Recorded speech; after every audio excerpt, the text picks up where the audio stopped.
Mga kababayan ko, tandaan ninyo, merong Diyos ang ating daigdig. At itong Diyos na ito, nakikita niya ang lahat na nangyayari. Nakikita niya kung sino ang nagnanakaw ng limpak na pera ng ating gobyerno na dapat lang ay magalit ang lahat na dissenting Pilipinong mamamayan. Nakikita ng Diyos ang ating paghihikahos at ang ating paghihirap. At darating na ang araw na God will liberate the Filipinos from their self-inflicted.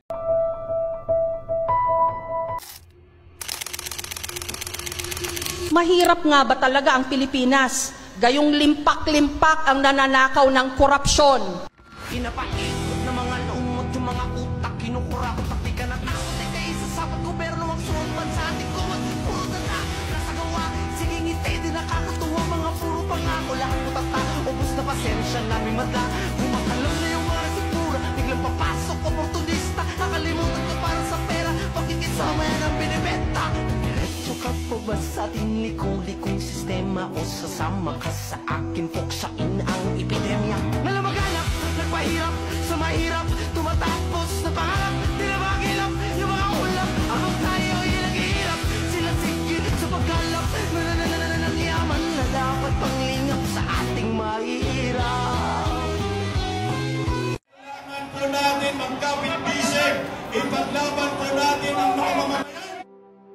Good governance is the backbone and a strong society. When government is transparent, accountable, and severe, the people could benefits. We deserve better.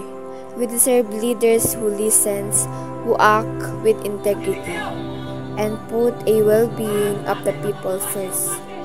We deserve a government who works for everyone, not just a few.